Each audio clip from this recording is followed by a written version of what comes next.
translate it into like electoral outcomes or even like mobilization of people? There is massive mobilization of people, but for an election, right, you need infrastructure to fight an election. So you need a free media to fight an election. You need a fair legal system to fight an election. You need fair election commission to fight. You need access to finance. You need institutions that are neutral. Imagine the United States where the IRS, the FBI, their full-time job is destroying the lives of the opposition. So that's the paradigm we're in. I didn't walk 4,000 kilometers because, I like walking 4,000 kilometers. I walked 4,000 kilometers because there was no other way to get our message across. Even my social media is fully capped. I've got a shadow ban 24/7. My Twitter's under control, my YouTube's under control, and I'm not alone. The entire opposition. So those are the dynamics that the opposition in India is dealing with. I don't think India is running a free and fair democracy anymore. I think 90% of Indian media is controlled by 3 people.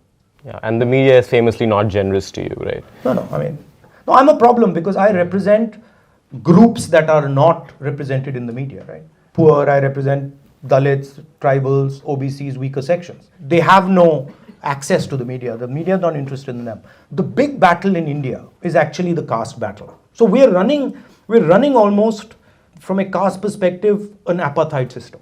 So that's what I'm trying to change, right? Because the entire system is controlled by a very thin group.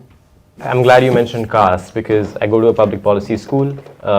Very few people from the marginalized caste. I myself am OBC, so I really see caste in everything. But one curious thing I've noticed is that there's a proportion of student body which is interested in running for office in their respective countries, but the Indians are just never interested because they're always the barrier they think is caste, this caste algorithm. If they run for office, their caste matters. They can only run for office from like certain constituencies. Some like Muslims, so the representation will never translate. So how does INC sort of, or India Alliance, let's say, envision how will it break these caste algorithms? In India, politics is a hard business. I would even go to say it's a brutal business.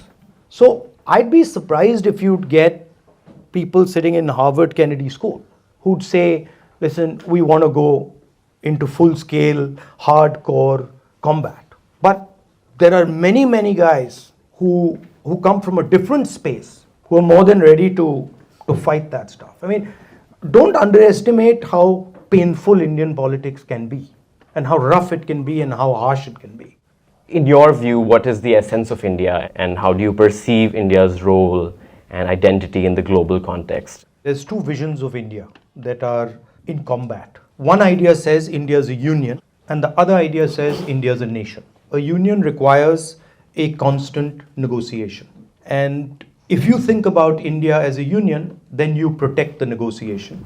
And we feel India is a union of states, and what makes India India is the negotiation between its people, the conversation between its people, which is based on democracy, which is based on human rights, which is based on freedoms, which is based on an institutional framework that is neutral. The BJP and the RSS believe that India is not a union, that it's a nation with one ideology, one religion, one language, and they are not interested in really having negotiation or a conversation. नमस्कार, मैं हूं मानक गुप्ता। अगर आपको हमारा ये video पसंद आया हो तो इसे लाइक और शेयर जरूर करें और हाँ, हमें सब्सक्राइब और फॉलो करना ना भूलें ताकि आप देश और दुनिया की कोई खबर मिस ना करें।